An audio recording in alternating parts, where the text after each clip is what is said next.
পৃথিবীতে অনেক মানুষ এই সংস্কার করার জন্য জীবন অনেকে দিয়েছে, ত্যাগ স্বীকার করেছে, কিন্তু নবী মুহাম্মদুর রাসূলুল্লাহ সাল্লাল্লাহু আলাইহি ওয়াসাল্লাম এমন একটা সময় এই পৃথিবীতে এসেছেন যখন এই মানুষগুলো, ওই সময়ের মানুষগুলো জাহেলিয়াতের সময় নিজের কন্যা সন্তানকে জ্যান্ত কবর দিত, আর ওই কন্যাগুলো আর্তনাদ করে বলতো, বাবা তুমি আমাকে মেরো না, আমাকে ছেড়ে দাও, বাবা কন্যা বলে পরিচয় দিব না, বাবা বলে কখনো ডাকবো না, তোমার সামনে আর কখনো আসবো না, মরুভূমির পথ ধরে যেদিকে চোখ যাবে চলে যাব, তোমার দিকে ফিরে আসবো না, পরিচয় দিব না। এত আকুতি, এত মিনতি, এত সুন্দর মধুর ডাক ওই সমস্ত পাষণ্ড মানুষের হৃদয়গুলোকে গলাতে পারে নাই। আর এমন সময় নবী মুহাম্মদুর রাসূলুল্লাহ সাল্লাল্লাহু আলাইহি ওয়াসাল্লাম এই পৃথিবীতে আসার পরে ওই সমস্ত পাষণ্ড অমানুষগুলোকে আল্লাহ রাসূল 23টা বছর মেহনত করার পরে এই মানুষগুলো সোনার মানুষে রূপান্তরিত হয়েছে। আজকে এটা কি মাস? আরবি রবিউল আউয়াল মাস।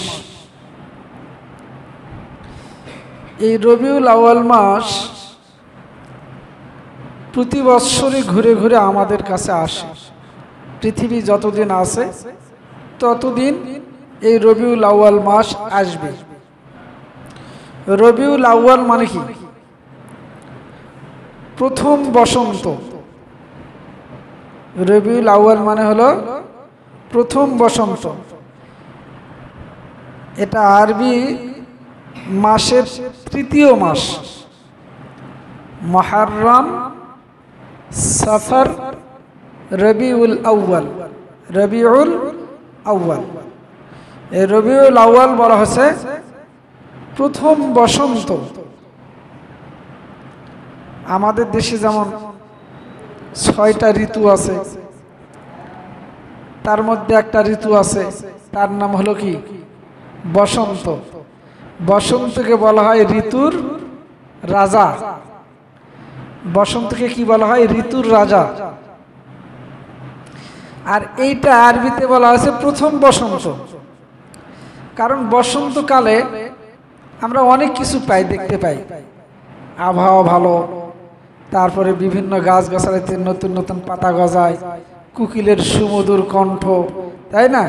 এই জন্য বসন্তকে আমরা ভালোবাসি এবং বসন্ত অনেক কিছু পাই। তাহলে এই বসন্ত আমরা কি পেলাম?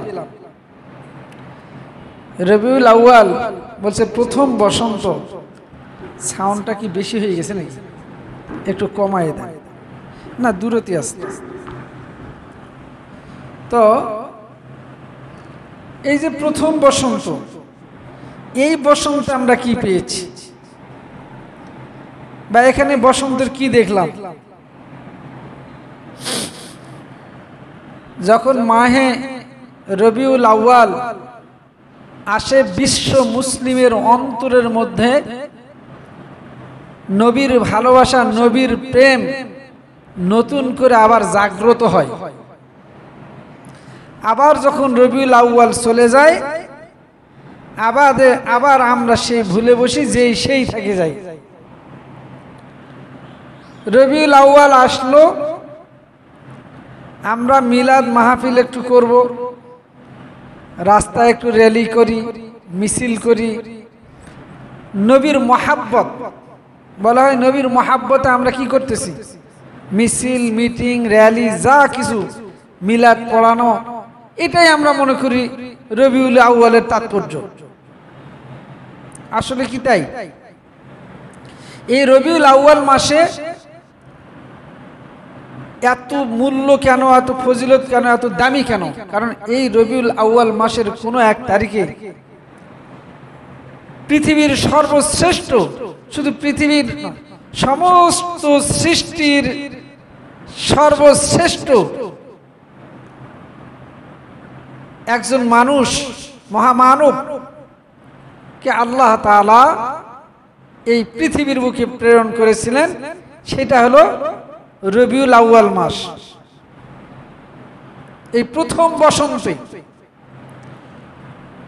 আল্লাহর নবী যে পৃথিবীতে আসবেন, সাইয়্যিদানা আদম আলাইহিস সালাতু ওয়াস সালাম থেকে শুরু করে আমাদের নবীর পূর্বের নবী ঈসা আলাইহিস সালাতু ওয়াস সালাম পর্যন্ত সমস্ত নবী রাসূলেরা জানতেন যে পৃথিবীতে একজন মহামানব আসবে, আর তিনি হলেন শেষ নবী। সুবহানাল্লাহ বলেন।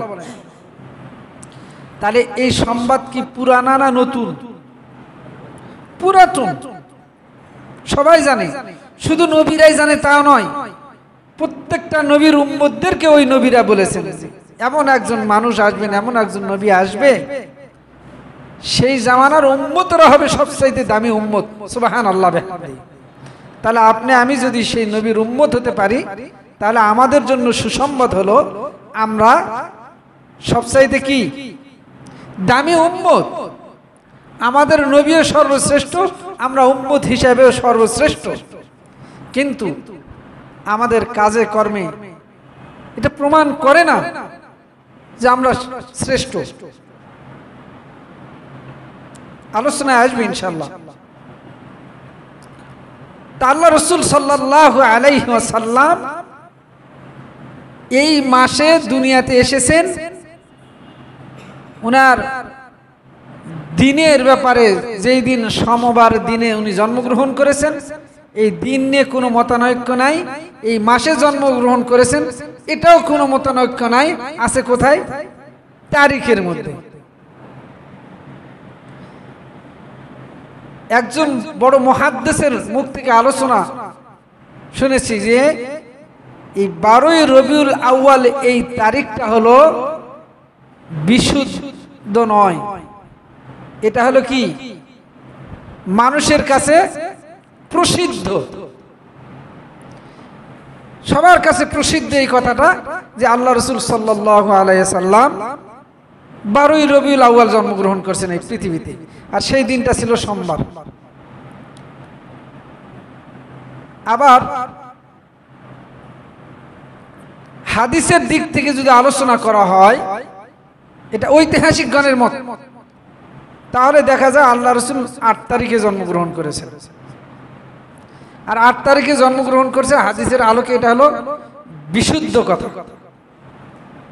এই কথাটা বিশুদ্ধ কথা। যাই হোক, এখন 12 তারিখ না 8 তারিখ এই মারামারিতে আমাদের যাওয়ার দরকার নাই। আল্লাহ রাসূল দুনিয়াতে আসছে, এটাই তো সত্য। তা আল্লাহ রাসূল যখন দুনিয়াতে আসছেন, কেন আসছেন, কি নিয়ে আসছেন? আল্লাহ রাসূল যে আসবেন দুনিয়াতে, প্রথম মানুষের কাছ থেকে আমরা সংবাদ পাইতেছি। সমস্ত কিতাবগুলোর মধ্যে যারা যারা কিতাব প্রাপ্ত হয়েছেন সবার কাছে এই খবর ছিল যে একজন নবী দুনিয়াতে আসবে, আর সে হলো সর্বশেষ নবী। আর সেই নবীর নাম হলো কি? মুহাম্মদুর রাসূলুল্লাহ সাল্লাল্লাহু আলাইহি ওয়াসাল্লাম। সেটা আপনার আমার নবী। আমরা সৌভাগ্যবান না? আরে নবী ইহুদি বংশে আসে নাই। ইহুদিদের প্রধান হিংসা হলো এই জায়গা। ইহুদিরা মুসলমানদের সাথে প্রথম এই যে আমাদের সঙ্গে তারা হিংসা করে, এর প্রধান কারণ হলো বনি ইসরায়েলের মধ্যে নবী মুহাম্মদ আসার জন্য তারা খুব আকাঙ্ক্ষা করেছিল, তারা প্রত্যাশিত ছিল যে সমস্ত নবী কিন্তু ওই বনি ইসরায়েলের মধ্যে আসছে। পৃথিবীতে যত নবী আসছে সব কোথায় আসছে? বনি ইসরায়েলে। তাদের ধারণা এটাই ছিল মুহাম্মদ সাল্লাল্লাহু আলাইহি সাল্লাম অর্থাৎ আখেরি জামানার নবী, শেষ নবী যিনি, তিনিও আমাদের গোত্রেই আসবে। কিন্তু যখন দেখলো আসেনি, তখনই তারা বিরোধিতা শুরু করেছে। আল্লাহ রাসূল সাল্লাল্লাহু আলাইহি সাল্লাম পৃথিবীতে যখন আসবেন যেই দিন, তার আগে অনেক কিছু ঘটনা আছে, অনেক অনেক ঘটনা আছে। আল্লাহ নমুনা দেখাইছেন। আল্লাহ রাসূল রবিউল আউয়ালের 12 তারিখের সোমবারের সুবহ সাদিকে যখন পৃথিবীতে আসবেন তার আগেই তার ঘরে কয়েকজন মহিলা ঢুকেছিল মা আমেনার ঘরে। তো তারা দেখলেন হঠাৎ আকাশ থেকে একটা আলোক ছটা ঘরের মধ্যে প্রবেশ করে গোটা ঘরটা আলোকিত হয়ে গেল, সুবহানাল্লাহ। এবং তারা বাইরে উকি দিয়ে দেখলেন মনে হচ্ছে যেন আকাশের তারকাগুলো নিচে ঝুলে আসছে, সুবহানাল্লাহ। কার শুভাগমন উপলক্ষে? হযরত মুহাম্মদ সাল্লাল্লাহু আলাইহি সাল্লাম। এরকম অনেক ঘটনা আছে, তা আমি ওই সমস্ত ঘটনাগুলো আলোচনা করব না। আজকে আমি আলোচনা করব আল্লাহ রাসূলের মিলাদ হলো একদিন। আল্লাহ রাসূলের মিলাদ অর্থাৎ যেই দিন জন্ম হয়েছে এইটা না জানলে কারো ঈমানও চলে যাবে না। কিন্তু আল্লাহ রাসূলের নবুয়ত প্রাপ্তির পর থেকে এই জীবনের এই আদর্শগুলো যদি কেউ না মানে তার ঈমান নিয়ে সমস্যা আছে। কথা ঠিক না? আমরা আল্লাহ রাসূলের মিলাদকেও বিশ্বাস করি, তার সিরাতকেও বিশ্বাস করি। আল্লাহ রাসূল সাল্লাল্লাহু আলাইহি সাল্লাম পৃথিবীতে আসলেন, তো আসার সময় এই যে আলোক ছটা দেখলেন, তার ঘরের মধ্যে যে সমস্ত মহিলারা ছিল, আল্লাহ রাসূল যখন পৃথিবী আসছে সঙ্গে সঙ্গে বাতিলদের অন্তরে কম্পন শুরু হয়েছে। পারস্যের সম্রাট ঘরে বসে আছে, দেখা গেল হঠাৎ সেই রাজপ্রাসাদের 12টা ইট খসে পড়ে গেল। তাদের 1000 বছরের প্রজ্বলিত অগ্নি শিখা ছিল, অগ্নিটা নিভিয়ে গেল। আল্লাহ তাআলা জানান দিচ্ছেন, হে দুনিয়ার মানুষেরা, হে সীমা লঙ্ঘনকারীরা, সাবধান হয়ে যাও। আল্লাহ তাআলা বলেন, কুল জাল হাক্কু ওয়াজহাকাল বাতিল ইন্নাল বাতিলা কানা যাহুকা। আল্লাহ তাআলা বলছে সত্য সমাগত, বাতিল অপসৃত, মিথ্যা অপসৃত। আর মিথ্যা বা বাতিল অপসৃত হতে বাধ্য। মিথ্যা কখনো না কখনো ধ্বংস হবেই। আজকে দেখেন এই সূর্যের যে আলো আমরা দেখতে পাচ্ছি, তীব্র গরম। কোন এক সময় সূর্যের আলো কিন্তু অবশ্যই এই গরমটা এক সময় কি হয়ে যায়, কমে যায় না? মানুষ যত বড় অত্যাচারী হোক, যত বড়ই পাপাচার হোক, যতই হোক দাম্ভিক হোক, যত বড়ই প্রতাপশালী হোক, একদিন না একদিন ঠান্ডা হয়ে যাবে। আর এই ঠান্ডা করে দিবে কে? আল্লাহ সুবহানাহু ওয়া তাআলা। আল্লাহর ধরা বড় শক্ত ধরা।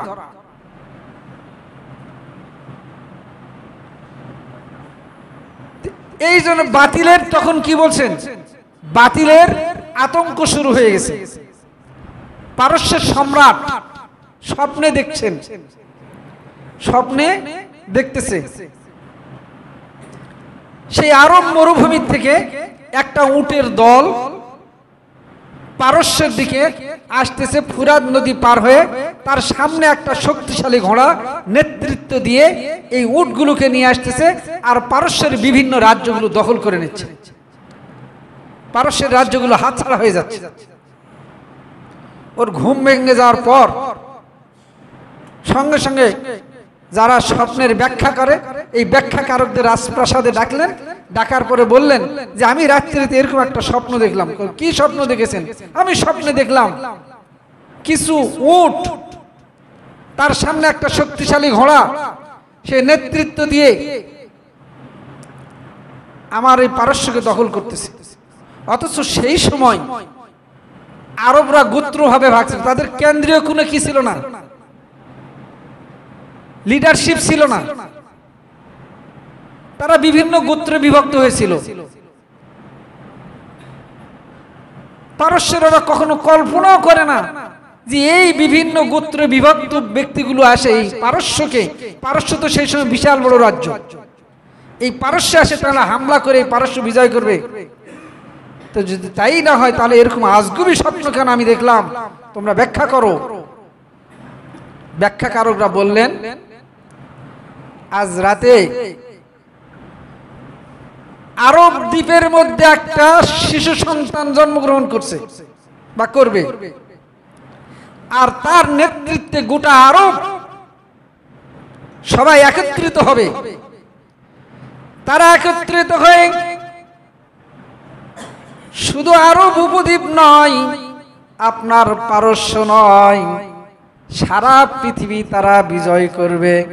তার নেতৃত্বে তার সঙ্গী সাথীরা ইসলামের পতাকা উড্ডয়ন করবে। সুবহানাল্লাহ। এটাই হলো স্বপ্নের ব্যাখ্যা।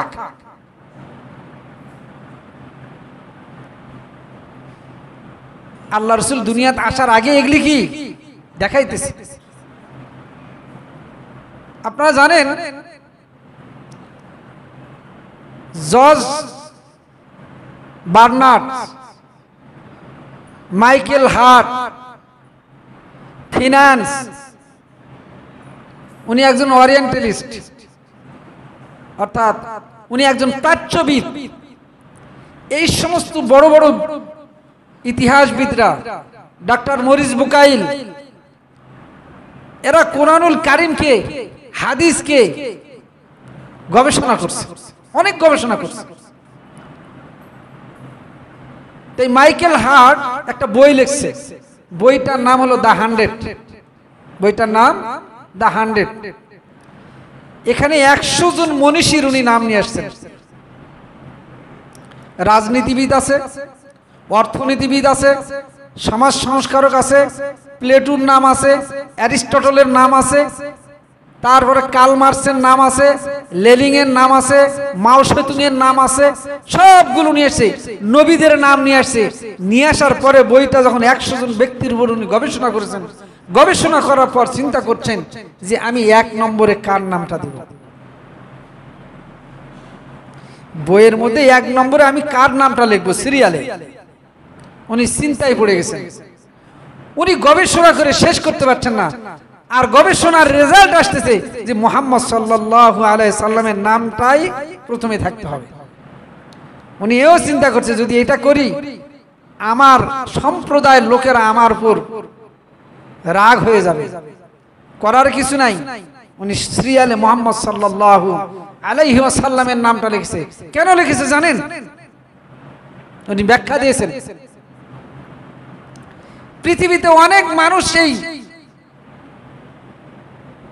সংস্কার করার জন্য জীবন অনেকে দিয়েছে, ত্যাগ স্বীকার করেছে, কিন্তু নবী মুহাম্মদুর রাসূলুল্লাহ সাল্লাল্লাহু আলাইহি ওয়াসাল্লাম এমন একটা সময় এই পৃথিবীতে এসেছেন যখন এই মানুষগুলো, ওই সময়ের মানুষগুলো জাহেলিয়াতের সময় নিজের কন্যা সন্তানকে জ্যান্ত কবর দিত, আর ওই কন্যাগুলো আর্তনাদ করে বলতো, বাবা তুমি আমাকে মেরো না, আমাকে ছেড়ে দাও, বাবা কন্যা বলে পরিচয় দিব না, বাবা বলে কখনো ডাকবো না, তোমার সামনে আর কখনো আসবো না, মরুভূমির পথ ধরে যেদিকে চোখ যাবে চলে যাব, তোমার দিকে ফিরে আসবো না, পরিচয় দিব না।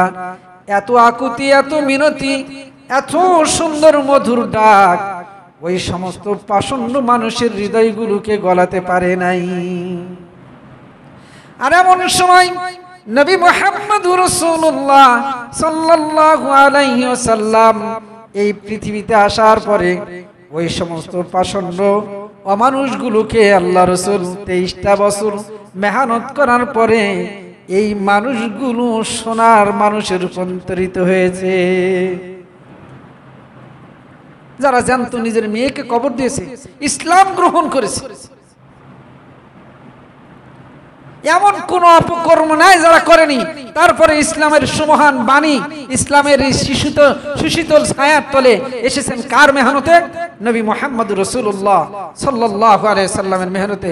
তাই তিনি বলেছেন, এত অল্প সময়ে এত সুন্দর একটা সমাজ যিনি উপহার দিয়েছেন, তিনি অবশ্যই 1 নম্বরে থাকা, তারই হক। আর তিনি হলেন আপনার আমার নবী। আজকে আমরা যেই মিলাদ করি 12 রবিউল আওয়ালে মিলাদ করব, ইয়া নবী সালাম আলাইকা বলবো, কিছু জিলাপি নিব, চলে যাব, নবীর প্রেম শেষ। এইটা এই মিলাদ কখন আসছে? এই জিনিসটা কখন তা আবিষ্কার হয়েছে? আল্লাহ রাসূল সাল্লাল্লাহু আলাইহি সাল্লাম বলছেন, আমরা খুতবাতে পড়ে থাকি, খায়রুল কুরুনি করনি সুম্মা আল্লাযীনা ইয়ালুনাহুম সুম্মা আল্লাযীনা ইয়ালুনাহুম। বলছে আমার জামানা, সাহাবাদের জামানা, তাবেঈদের জামানা, এই জামানার ছিল স্বর্ণালী জামানা, স্বর্ণালী যুগ। নবীকে মহাব্বতের দিক থেকে পৃথিবীতে এমন কোন মানুষ জন্মে না এখনো যে সবচেয়ে নিচু দরজার যিনি সাহাবী, সেই সাহাবী যেই পরিমাণ ভালোবাসা দিয়েছেন আল্লাহ রাসূল সাল্লাল্লাহু আলাইহি সাল্লামকে, তার সিকি পরিমাণ আমরা দিতে পারি না। তাই এই সমস্ত সাহাবীরা আল্লাহ রাসূল যখন বেঁচে ছিলেন, উনি কি তার জন্মদিবস এভাবে পালন করেছেন? কোন হাদিস আছে? যদি আল্লাহর নবী করতেন তাহলে তো আমরা জানতাম, কারণ সাহাবারা জানতো, তাবেঈরা জানতো, তাবেঈরা জানতো, তাহলে আমরাও জানতাম। আল্লাহর নবী নিজে করেননি, তবে আল্লাহর নবী সোমবার দিন জন্মগ্রহণ করেছেন। হাদিস শরীফে আসছে উনি সোমবার দিনে রোজা থাকতেন, যে এই দিনে আমি জন্মগ্রহণ করেছি। আপনি রোজা থাকেন? তা তো থাকবেন না। রাস্তার মধ্যে মিছিল বের করবেন, ওই মিছিলের থেকে সরে যায় সিগারেট টানবেন, এই তো নবীর প্রেম। অকাম কুকাম যা করবে করে মিছিলত বেরোছে, এটা কি নবীর প্রেম? নবী কি এই জন্য এসেছিল? না, নবী বলেছে যে তোমরা এভাবে আমারটা পালন করো। কোন সাহাবীরা পালন করেনি। যেই সাহাবারা নিজের গলা কাটে দেওয়ার জন্য প্রস্তুত ছিল, দিয়েওছে, তারা কখনো করেনি, তাবেঈরা করেনি, তাবেঈরাও করেনি, তাহলে আসলো কোথা? এই জন্য এই সমস্ত আমরা আল্লাহ রাসূলের মিলাদকে অবশ্যই বিশ্বাস করি, স্বীকার করি। তাই বলে আমরা প্রচলিত নিয়মে যে আল্লাহ নবী 12 রবিউল আউয়াল আসলে সেখানে মিলাদ মাহফিল করি, ইয়া নবী সালাম আলাইকা বলে মিষ্টি বিতরণ করি, এটা ঠিক না, এটা ভুল। কোন প্রমাণ পৃথিবীর কেউ দিতে পারবে না এ সম্পর্কে। এখন আমরা করি। আল্লাহ রাসূল তো আসছেন এই সমাজকে সংস্কার করার জন্য, এই মানুষগুলোকে সঠিক পথ দেখানোর জন্য। আম্মা জান আয়েশা সিদ্দিকা রাদিয়াল্লাহু তাআলা আনহা বললেন, ইয়া রাসূলুল্লাহ, আল্লাহ নবী এত ইবাদত করতেন, এত বেশি ইবাদত করতেন, দাঁড়িয়ে থাকতে থাকতে পা ফুলে যেত। আম্মা জান আয়েশা সিদ্দিকা রাদিয়াল্লাহু তাআলা আনহা বললেন, ইয়া রাসূলুল্লাহ, আপনি তো বেগুনাহ মাসুম, আপনি নিষ্পাপ, আপনার কোনো পাপ নাই, আপনি কেন এত নামাজ পড়েন? আল্লাহ রাসূল কি বললেন? আফালা আকুনু আবদান শাকুরা। এই জন্য কি এই শুকরিয়া আদায় করার জন্য আমি নামাজ পড়বো না? যে আল্লাহ আমাকে বেগুনাহ মাসুম বানাইছে, এই শুকরিয়া আদায় করার জন্যই তো আমি নামাজ পড়ি, আমার আল্লাহকে সিজদা করি। এই জন্য আপনি আমি দুনিয়াতে আসছি, আল্লাহ রাসূল আসছেন এই সমাজটাকে সুন্দর করে গঠন করার জন্য। আল্লাহ রাসূলের 23 বছরের জীবনী যদি আমরা মানি, তাহলে আমাদের জীবনটা সুন্দর হয়ে যাবে। আল্লাহ রাসূলের মধ্যে ছিল ইনসাফ, আল্লাহ রাসূল শিখাইছেন দয়া, মমতা, হক না হক, এগুলো আপনাকে আমাকে শিখিয়েছেন। এক মহিলা চুরি করলো সম্ভ্রান্ত ঘরের, সম্ভ্রান্ত পরিবারের একটা মেয়ে চুরি করেছে, প্রমাণিত হলো। আল্লাহর ফয়সালা, আল্লাহর বিধানের ফয়সালা, তার হাত কেটে দেওয়া হবে। অন্যান্য সাহাবীরা বললেন যে সম্ভ্রান্ত ঘরের একটা মহিলা, এর যদি হাত কেটে দেওয়া হয় তাহলে এই মুহূর্তে ইসলামের কোনো একটু ক্ষতি হবে। এই কথাটা তারা বলতে চাচ্ছিল যে তারা হাতটা না কাটে তাকে ছোটখাটো কোনো একটা শাস্তি দেওয়া হোক। এই কথা আল্লাহ রাসূলের কাছে কে বলবে? আল্লাহ রাসূলের পালক পুত্রের সন্তান ছিলেন ওসামা রাদিয়াল্লাহু তাআলা আনহু। আল্লাহ নবী খুব ভালোবাসতেন তাকে। উনি যায় আল্লাহ রাসূলকে ওনার দ্বারা বললেন, ওসামা তুমি বলো, আল্লাহ রাসূল তোমার কথা শুনবে। আল্লাহ রাসূলের কাছে যখন এই বার্তা নিয়ে গিয়েছেন, আল্লাহ রাসূল কি বলতেছেন, ইয়া ওসামা আতাশফাউ ফি হাদ্দিন মিন হুদুদিল্লাহ, তুমি কি আমার কাছে সুপারিশ করতেছো আল্লাহর বিধান কায়েম না করার জন্য? আল্লাহ রাসূল বলছেন, ওসামা, যদি এটা আমি নবীর মেয়ে ফাতেমাও হইতো, তাহলে আমি নবী তার উপর বিধান জারি করতাম তার হাত কাটে দেওয়ার জন্য। এটা হলো ইনসাফ। হযরত আলী রাদিয়াল্লাহু তাআলা আনহু রাষ্ট্রপ্রধান, তার একটা শরীরের জামা, যুদ্ধের জামা চুরি হয়ে গেছে। হযরত আলী রাষ্ট্রপ্রধান, এমন সময় দেখে একটা ইহুদির গায়ে ওই জামা। ইহুদিকে ডাক দিয়ে বললেন, এদিকে আসো, এই জামাটা তুমি কোথায় পেয়েছো? এটা আমার জামা। উনি বললেন, না, এটা আমার জামা। হযরত আলী রাদিয়াল্লাহু তাআলা আনহু রাষ্ট্রপ্রধান বলছে আমার, ইহুদি বলছে আমার, তাহলে কার? প্রমাণ লাগবে তো। কেমন শিক্ষা, ইসলামের শিক্ষা! আল্লাহ রাসূল এই শিক্ষাগুলো দিয়েছেন। বিচারকের কাছে গেছেন, যেই বিচারককে নিযুক্ত করছেন হযরত আলী রাদিয়াল্লাহু তাআলা, তার নাম হলো সুরাই। বিচারে কাঠগড়ায় যায়, দুইজন দুই দিকে দাঁড়িয়েছেন। বিচারক বলতেছে, আমিরুল মুমিনিন, আপনি দাবি করেছেন এই জামা আপনার, এর সপক্ষে আপনার কোনো প্রমাণ আছে? থাকলে আপনি পেশ করুন। উনি বললেন, হ্যাঁ, আমার প্রমাণ আছে। কে? উনার ছেলে হোসাইন রাদিয়াল্লাহু তাআলা আনহুকে বললেন, এটা আমার ছেলে, এ জানে। বলছে, সম্পর্ক কি? ছেলে। ইসলাম বাপ বেটার, বাপের পক্ষে সন্তানের সাক্ষী ইসলাম গ্রহণ করে না। সুবহানাল্লাহ বলেন। একজন বিচারক একজন রাষ্ট্রপ্রধানকে বলতেছে, অতএব আপনার এই সাক্ষী আমি গ্রহণ করতে পারলাম না, যদি দ্বিতীয় কোনো সাক্ষী থাকে তাহলে উপস্থাপন করুন। উনি বললেন, আমার আর কোনো সাক্ষী নাই, এটা যেহেতু আপনি গ্রহণ করেননি, আমার কোনো সাক্ষী নাই। রায় দিচ্ছেন। বিচারক রায় দিল, সমস্ত সাক্ষী সবুজ প্রমাণিত হলো এই জামা ইহুদি। সুবহানাল্লাহ বলবেন না? আর আমাদের বিচারক রাষ্ট্রপতি যদি হয়, ওর নাম তো কেসই করা যাবে। আর বিচারক যদি রায় দেওয়া খুঁজেই পাবেন না।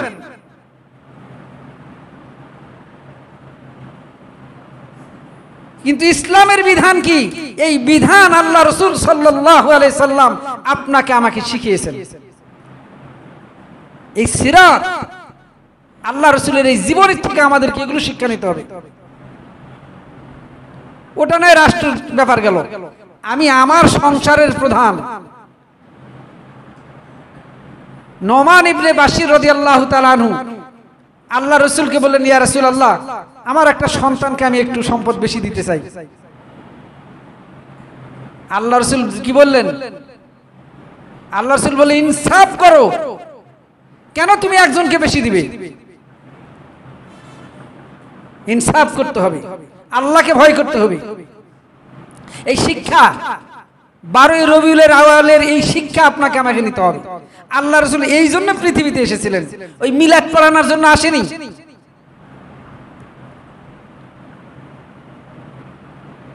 এখন বিচারের রায় পেয়ে গেলেন, ইহুদি রাস্তায় হাঁটে চলে যাচ্ছে।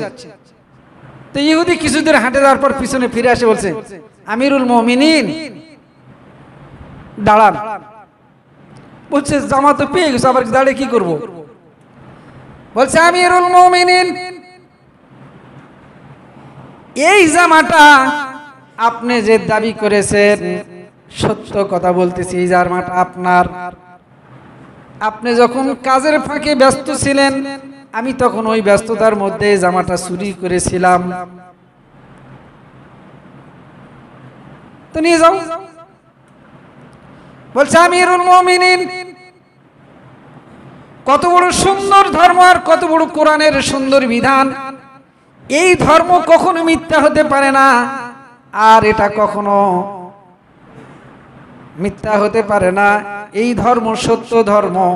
আজকে একজন বিচারক আর আপনি হলেন রাষ্ট্রপ্রধান, আপনার বিরুদ্ধে যেই বিচারক রায় দিতে পারে, এই ইসলামকে মানার জন্য আপনি যখন এই রায়টা মানে নিয়েছেন, এই ধর্ম সত্য ধর্ম, এটার মধ্যে কোনো মিথ্যা নাই, এই জন্য আর দেরি নয়, আমাকে আপনি ধর্মের মধ্যে গ্রহণ করে নিন, আমাকে পড়াই দিন লা ইলাহা ইল্লাল্লাহু মুহাম্মাদুর রাসূলুল্লাহ সাল্লাল্লাহু আলাইহি ওয়াসাল্লাম।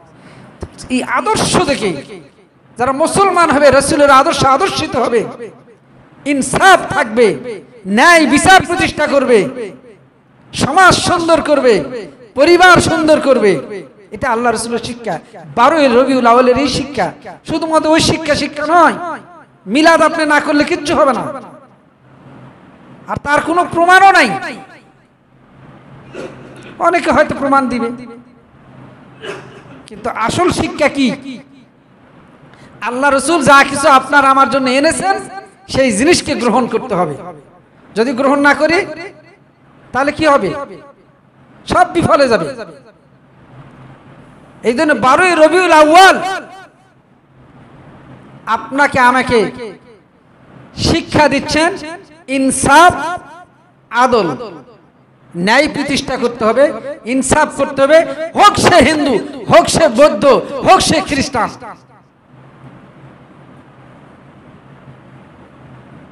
মনে করেন একজন এখানে পরীক্ষা দিতে আসছে, একটা কোনো চাকরির পরীক্ষা। এই পরীক্ষায় সে যেই শ্রেণীর লোক হোক, মেধায় যে টিকবে সেই তো হকদার নাকি? এখন মন্ত্রী ফোন করতেছে, ক্যান্ডিডেট বলতেছে, মন্ত্রী ফোন করে কি হবে, অন্যর জন্য আরো তো 10-12টা মন্ত্রী ওখানে উপস্থিত আছে, আমার চাকরি তো আর হবে না। এর নাম কি ইনসাফ? এর নাম কি ন্যায় প্রতিষ্ঠা? আর এই শিক্ষাই কি আল্লাহ রাসূল আমাকে দিয়েছেন? এই শিক্ষা কি আমাকে ইসলাম দিয়েছেন? অতএব যে হকদার সে তার হক পাবে। এই শিক্ষায় আল্লাহ রাসূল, ইসলাম আপনাকে আমাকে শিখিয়েছেন। এই জন্য অনুসরণ করতে হবে আল্লাহ রাসূল।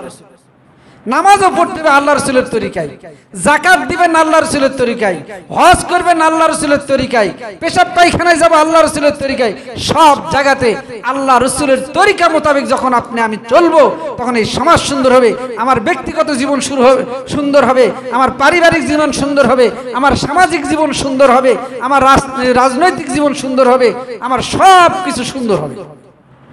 যদি নিজ নিজ অবস্থান থেকে সবাই যদি আমরা আমাদের নৈতিক চরিত্র, নৈতিক দায়িত্বগুলো সঠিকভাবে পালন করি, আর এই সঠিকভাবে পালন যাতে করতে পারি, এই জন্য আল্লাহ যুগে যুগে আম্বিয়া আলাইহিস সালাতু ওয়াস সালামদেরকে পৃথিবীতে পাঠিয়ে দিয়েছেন, আপনার আমার জন্য পাঠিয়ে দিয়েছেন।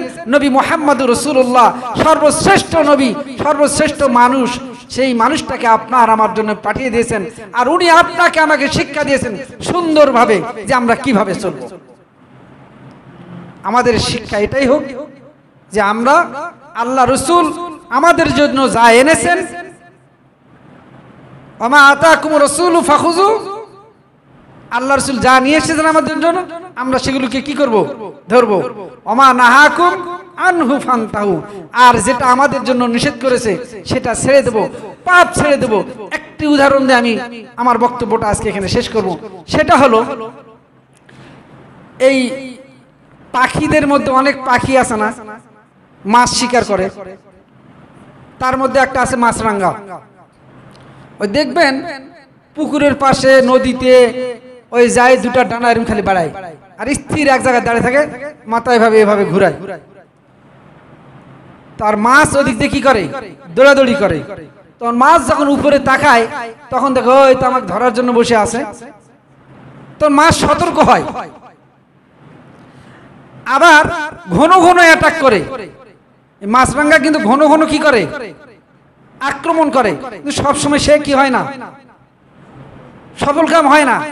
কখনো সফলকাম হয়, আবার দেখা যায় ওই মাছ ধরার পর মাছ ছুটেও চলে যায়। আর একটা পাখি আছে চিল, এই চিলও মাছ শিকার করে। তো চিল আসে কি করে?